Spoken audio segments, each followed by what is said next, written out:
Bienvenue à toutes et à tous ici à la BCF Arena pour ce Dragon Talk du samedi 17 avril, jour de match numéro 3 de ces quarts de finale des playoffs entre Fribourg-Gotteron et Genève Servette. Les invités sur ce plateau du Dragon Talk aujourd'hui sont Martin Wettstein de la maison Duplirex, bonjour. Bonjour. Et puis Alexandre Lichty du garage Lichty Automobile à Payerne. Bonjour Alexandre. Bonjour Stéphane, salut à tous. Et puis l'expert du jour, ça c'est un titre, attention, c'est Serge Vollet, l'entraîneur en chef des U17 Elite du mouvement junior de Gotteron. Bonjour Bonjour Serge. à tout le monde. Alors on va commencer ce petit tour de table, on va commencer avec la maison Duplirex, avec Martin Wettstein. Martin, la maison Duplirex qui a aussi, c'est une grande histoire aussi entre Fribourg-Gotteron et Duplirex. Effectivement, la maison Duplirex est sponsor de longue date de Fribourg-Gotteron et d'autres clubs sportifs du canton. Nous soutenons le sport tout comme la culture parce que c'est un bon moyen de communication. Alors, la maison Duplirex, j'imagine que tout le monde connaît ou a déjà entendu parler de la maison Duplirex. On a tendance, enfin, on pense souvent à la papeterie, au bureautique, mais qu'est-ce que propose la maison Duplirex ? Alors, la maison Duplirex, c'est un peu l'entreprise générale de la bureautique. En fait, on n'a pas seulement les papeteries à Givisier, Fribourg, Bulle et Châtel-Saint-Denis, mais nous distribuons également des photocopies avec les contrats qui vont avec. Donc, le client qui achète une photocopieuse peut avoir un service après-vente pour tout ce qui est les réparations et les tonnerres. Nous avons également le secteur mobilier, pour le mobilier du bureau particulièrement. Et depuis maintenant 2 ans, nous avons aussi notre nouvelle enseigne Duplicado, où nous avons des solutions pour les cadeaux publicitaires pour les clients. Donc là, on parle beaucoup de professionnels, mais ça touche également le particulier qui a son accès chez vous. Tout à fait. Donc, c'est vrai que la partie professionnelle occupe une grande partie, mais pour les clients particuliers, nous avons aussi les solutions pour les petites imprimantes pour la maison. Aujourd'hui, on voit que c'est assez important avec le télétravail. Et ensuite, tout ce qui est papeterie, bien sûr, c'est pour les professionnels et pour les privés, avec aussi notre secteur boutique cadeaux. Alors, une question que je me pose, mais vous avez touché le mot du télétravail. Est-ce que là, la maison Duplirex, durant cette année un peu particulière, voire difficile, est-ce que vous avez réussi peut-être un peu à sortir l'épingle du jeu ? Ou pas forcément ? Alors oui, c'est quand même difficile, c'est toujours un tout petit peu difficile. C'est vrai que le secteur bureautique est quand même impacté parce qu'il y a pas mal d'entreprises qui font du télétravail. Donc, ils achètent toujours du matériel. Par contre, tout ce qui concerne nos copieurs, donc il y a moins de copies qui sont faites. On voit quand même maintenant un petit peu la reprise qui pointe, mais c'est vrai que nous avons dû nous adapter. Et notre chance, c'était de déjà avoir un site internet où les clients pouvaient commander en ligne et être livrés directement dans les 24 heures. Donc vous n'avez pas livré à chaque employé une imprimante à la maison encore ?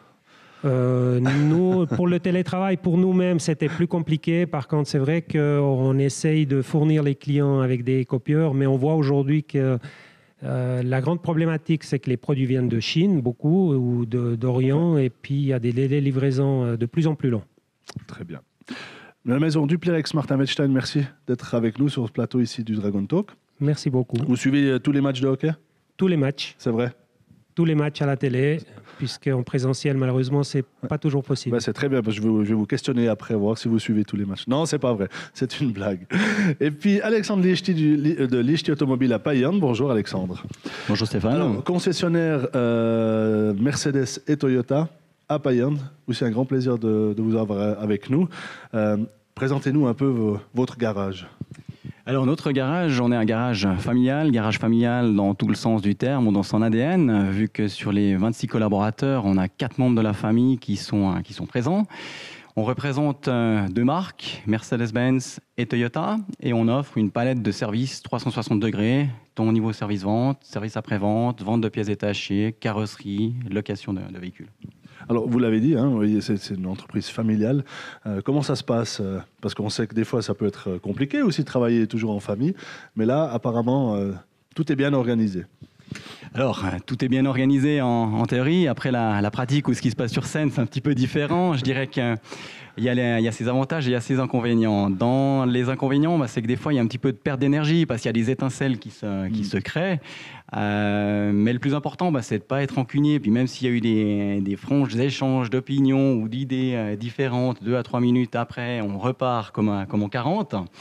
Puis le gros avantage avec ça, c'est que on a avec ça un style de direction, de conduite de l'entreprise qui permet de prendre des décisions rapides et puis de faire évoluer les choses rapidement et dans la bonne direction. Bon, l'avantage, c'est les repas de famille du dimanche. Au moins, vous pouvez utiliser ça comme réunion en même temps. Alors pour ça, on évite, où on a toujours les partenaires, les épouses ou copains qui sont là pour jouer un petit peu les garde-fous. Et puis chez nous, on a la maman aussi qui joue ce rôle d'arbitre et qui certaines fois recadre un petit peu les débats. Excellent. Et dit on arrête de parler du garage. Excellent, excellent. Alors, si on s'attarde quelques instants sur les marques que vous représentez, que ce soit Mercedes et Toyota, là on est sur 2 gammes quand même complètement différentes. Alors complètement différente, mais complémentaire par rapport à l'origine. On a une marque européenne et une marque asiatique. On a une marque positionnement premium, une grand volume, grand public. On a en termes de mobilité, si on parle du futur aussi, on a une marque comme Toyota qui mise sur l'hybride déjà depuis de nombreuses années avec un produit très fiable qui est là, qui est mature. Et de l'autre côté, on a une marque allemande qui maintenant est en train de prendre le virage sur la mobilité électrique. D'ailleurs, hier, il y a eu la présentation de la magnifique nouvelle EQS, véritable nouveau vaisseau amiral de la marque. Et ces véhicules électriques arrivent et c'est aussi un défi pour nous parce qu'on n'a pas simplement la crise actuelle du Covid à gérer, mais on a aussi ce virage de l'électromobilité à prendre. Comment vous la sentez, vous, ce virage dans votre région aussi, l'intérêt des gens, comment les gens se positionnent ou quel est l'intérêt des gens ? Alors, par rapport à l'intérêt pour l'électromobilité ou pour des versions de véhicules plug-in, on a de plus en plus de passages, d'essais de véhicules, de questions. Après, le point fondamental, c'est qu'il faut toujours réfléchir en termes de besoins et d'utilité pour le client. L'électromobilité, oui, ça peut être une solution, mais pour la personne qui fait 25 à 30 000 km par année, qui fait des grands trajets, qui habite à la campagne, qui n'a pas possibilité de recharger son véhicule sur le lieu de travail et à la maison, c'est peut-être pas forcément adéquat de partir sur un véhicule électrique. Mais pour ça, on a une palette de modèles qui couvre tous les besoins sur les 2 marques. Donc on a tout ce qu'il faut à Payerne. Donc un conseil approfondi qu'on peut que vous conseiller au garage Lichty à Payerne. Vous êtes où exactement à Payerne ? On est à Payerne, à la route d'Yverdon 44, donc plus précisément à la croisée QG-Fétigny, quand on entre à Payerne par le fameux toboggan. Donc, et puis on sait que Payerne est toujours un peu à 50-50. Hein. On sait qu'il y a une partie est fan du LHC, et puis du coup vous êtes du bon côté alors. Alors, je suis de bon côté, je suis tombé dans la marmite au début des années 90, dans les années Bikoff et Komoutov, où c'était mon père qui m'avait amené au match. Et puis ensuite, toujours resté pro-fribourgeois. Ce qu'il faut dire, j'ai parlé de la maman avant, mais la maman est aussi fribourgeoise. Donc nous, on a un vrai ménage broyard, un moitié-moitié. Et puis c'est vrai que la pièce est tombée du côté Fribourg. Excellent. Merci beaucoup Alexandre Lichty d'être avec nous sur le plateau du Dragon Talk. Et puis l'expert avec Serge Vollet. Serge Vollet qui est l'entraîneur, donc je l'ai dit, des U17 élites du mouvement junior. Serge, en vacances ? Oui, les joueurs depuis le 1er avril, et c'est pas un poisson d'avril, ils sont en vacances pour 3 semaines à peu près. On va reprendre déjà les entraînements d'été le 26 avril. Donc là, on leur a demandé de vraiment débrancher. La saison a été très très longue, avec aussi tout ce qu'il y a eu avec le Covid et tout ça. Maintenant, on leur a dit de profiter maintenant de cette pause. Et puis, on va reprendre le 26 avril. Donc, si j'ai bien compris, on parle de l'entraînement d'été qui commence fin avril. C'est ça. Il n'y a pas beaucoup de pauses pour les jeunes. Non. Il faut voir aussi qu'on ne peut pas laisser trop longtemps, trop d'écart, parce que sinon les joueurs vont perdre un peu tout l'acquis qu'on a quand même pu maintenir pendant la saison. Et il faut vraiment qu'on reprenne une activité qui est progressive. Et puis il y a aussi les préparateurs physiques qui sont les mêmes que pour la première équipe, qui créent des macro-cycles avec des cycles de travail, des cycles de pause. Et il faut minimum 2 mois et demi pour vraiment pouvoir faire une bonne préparation, sachant qu'il y aura aussi la pause du mois de juillet, et pour qu'ils reviennent après à fin juillet pour reprendre déjà la saison prochaine. Et là, on parle des U17. Quel beau programme déjà pour des jeunes joueurs qu'on qu'on l'espère, ils vont faire de nouveau une belle saison, parce que finalement, ils ont fait une belle saison. Oui, on va dire qu'on a fait deux saisons en une. La première partie a été vraiment excellente, avec, comme on a déjà eu dit ici sur ce plateau, avec 16 matchs et 15 victoires. Ensuite, on a connu un creux et on a eu un peu plus de problèmes après à retrouver un certain équilibre. Mais on a quand même pu finir dans les 6 meilleures équipes du pays, ce qui est quand même un très très bon résultat pour nous. Très bien. Toutes les félicitations vont aux U17 Elite. Allez, sans plus tarder, on va passer à l'analyse du dernier match. Donc Fribourg-Gotteron s'est incliné sur le score de 3-1 à Genève, avec un but qui a été marqué, un magnifique but par Kylian Motet. Et là, je vais me tourner vers toi, Serge. Alors, Genève a commencé ce match comme on l'attendait. Pas une grande surprise finalement. Non, on s'attendait déjà au premier match de les voir sortir fort physiquement. C'était plutôt Fribourg qui avait réussi à faire ça et à faire vraiment 2 très bons premiers tiers ici dans le premier match. Et hier à la maison, c'est clair que Genève est sorti très très fort et ça a posé quelques problèmes au niveau de l'alignement à Fribourg, surtout d'avoir du temps pour pouvoir faire leur jeu. Et là, ils en ont manqué, mais quand même, après le premier tiers, c'était 15-0 pour Genève et j'ai trouvé que l'équipe a bien réagi au deuxième tiers et c'est plutôt nous qui avions l'avantage au deuxième tiers. On n'a pas réussi à mettre ce deuxième but qui aurait mis sous pression Genève. Il y a peut-être aussi un tout petit peu ce brin de chance finalement qui manquait un tout petit peu, parce qu'il faut aussi l'avoir du bon côté quoi finalement. C'est ça, mais après je sais pas si on peut parler de chance. Vous savez, les playoffs c'est beaucoup d'émotions, il y a beaucoup d'intensité, on voit les checks sont faits avec beaucoup de ferveur, il y a aussi tout ce qui peut-être s'entend pas forcément, mais les joueurs se parlent, s'invectivent, et il y a tout ce package qui fait que les playoffs on monte vraiment d'un cran, et hier ça s'est joué sur pas grand-chose, parce que si Fribourg met le deuxième, ça veut dire que c'est Genève qui aurait dû se découvrir. Là, c'était un peu le deuxième but vient un petit peu à un moment donné où Fribourg était dans un bon moment. Ça casse un peu les jambes, et puis après, il faut aller chercher, il faut se découvrir pour aller chercher le 2-2. Et c'est devenu un peu plus tactique, mais ouais, ça va être une série encore très intéressante. Longue série. Je me tourne vite vers nos invités. Messieurs, est-ce que vous avez suivi ce match avant-hier soir à Genève ? Oui, alors c'était assez intéressant de voir la différence entre les tiers. Mais effectivement, on voit que les Genevois sont très forts physiquement et puis certains sont peut-être un petit peu sortis du match et puis il faudrait peut-être garder le sang-froid. Enfin, en tant que spectateur, c'est facile à dire. Alexandre, vous suivez comment ces matchs ? Calmement? Alors moi, je les suis malheureusement à la télé. Je préfère être ici dans la patinoire et puis vivre toutes ces belles émotions qu'on retrouve en play-off. Ce que j'ai trouvé sympa hier soir, c'est que pour une fois, j'étais de nouveau assis dans mon canapé, bière dans la main, avec une certaine petite tension qui palpitait dans le corps, qui est propre au match de play-off. Puis je pense que maintenant, cette série, elle va décoller. Et puis c'est ce que j'espère pour nous, supporters. J'imagine qu'on était nombreux à être plutôt nerveux avant-hier soir pour suivre ce match à Genève. On va écouter l'analyse de Christian Dubé au sujet justement de cette défaite à Genève. Alors, si je reviens sur notre défaite du dernier match à Genève 3-1, fallait bien s'attendre à ce que Genève revienne fort après leur défaite ici lors du premier match. Donc, je pense que notre équipe, on était un petit peu surpris physiquement, si je peux dire. Donc, on s'en est bien tiré avec être en arrière seulement 1-0. Puis par la suite, je pense qu'on a montré vraiment notre équipe. Au deuxième tiers, on a dominé avec dont 23 shoots au goal. Malheureusement, on a seulement marqué un but et puis ça a été une bonne bataille dans le troisième tiers. On a frappé un poteau, Julien, 2 contre 1, qui aurait pu changer le match. Mais voilà, c'est comme ça, c'est une belle guerre, 2 bonnes équipes de hockey. Et puis on savait très bien que ça allait être une série très serrée puis que aucune équipe aurait gagné en 4 matchs. Donc, c'est la beauté des playoffs. Et puis, c'est une belle guerre. Je pense à monter en intensité. Et puis, tu as 2 équipes présentement qui s'aiment pas sur la glace. Et puis, c'est toute l'intensité des playoffs. C'est ça qu'on recherche. Et puis, c'est là qu'il y a un petit peu, on dit en anglais, mind games qui arrive. C'est que ça se joue dans la tête aussi. Et puis, faut essayer de garder nos nerfs et puis de trouver les failles de l'autre côté. Donc voilà, 3e match qui s'en vient, puis on est très excités. Allez, on passe à la suite avec le jour de match. Donc, match numéro 3 ici à la BCF Arena. Alors, cette série, Alexandre l'a dit, on imagine que cette série-là, elle est vraiment, vraiment lancée. Alors, on attendait Genève arriver fort au premier match. Ils l'ont un peu raté le départ.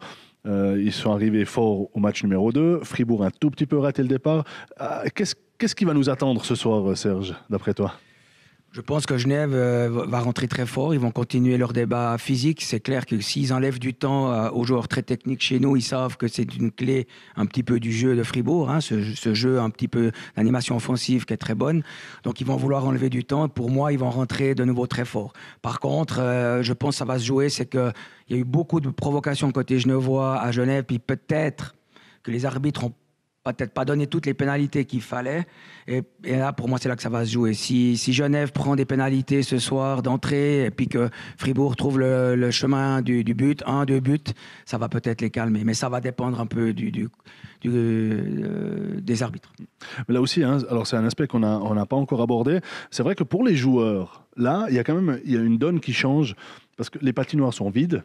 On connaît la tension qu'il y a pendant les playoffs. Mais il n'y a pas de bruit sur la glace. Ce qui fait que ça demande une attention, une concentration supplémentaire parce qu'on ne peut pas dire tout et n'importe quoi. C'est ça. Et là, maintenant, les joueurs, on sent... les joueurs s'invectivent, on voit, ils se parlent, ils se frappent. Et puis, c'est certain qu'aussi au banc, on entend beaucoup le banc des coachs, hein, que ce soit Genevois ou Fribourgeois, on les entend, les coachs.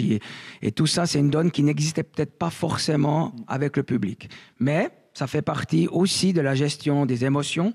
Et l'équipe qui arrivera à mieux gérer ces moments-là va passer l'épaule pour moi.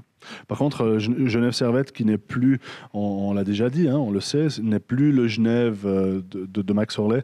Donc, on va peut-être... il n'y aura pas de variante, à mon avis, de pâté monde. Qu'est-ce que tu penses de ça, de cette théorie ? Moi, je pense qu'il y a quand même encore beaucoup d'ADN de Max Orley dans le jeu de Genève. Hein. Ce côté physique, c'était quand même ce qu'il avait beaucoup imprimé. La seule chose qui a changé avec Patémon, c'est que maintenant, le jeu offensif est un peu différent. Il y a moins de jeu systématique.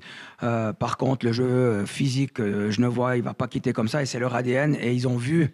que jeudi soir, ça a fonctionné. Ils ont gagné le match en rentrant dans le match comme ça et je m'attends à exactement la même chose ce soir. Par contre, je pense que Fribourg a les moyens de contrer ça en jouant vite et techniquement vers l'avant. Et ça peut embêter Genève parce que si Genève passe à travers au niveau physique ou prennent des pénalités, alors là, Fribourg prendra l'ascendant. On va écouter encore une fois Christian Dubé avec son avis du match de ce soir. Alors voilà, ce soir, le troisième match contre Genève, évidemment. Donc je pense que ça va être une bonne bataille encore une fois. Je pense que le premier tiers ou les 10 premières minutes vont être déterminants de notre côté. Il faut qu'on arrive vraiment fort et puis montrer qu'à la maison, ils viendront pas chercher de victoire. Donc après, on sait très bien que ça joue à peu de choses. Hein? Donc, mais l'équipe est en confiance. Je pense que tu as 2 équipes qui sont en confiance. Et puis, comme je l'ai dit, pour nous, on repart à 0.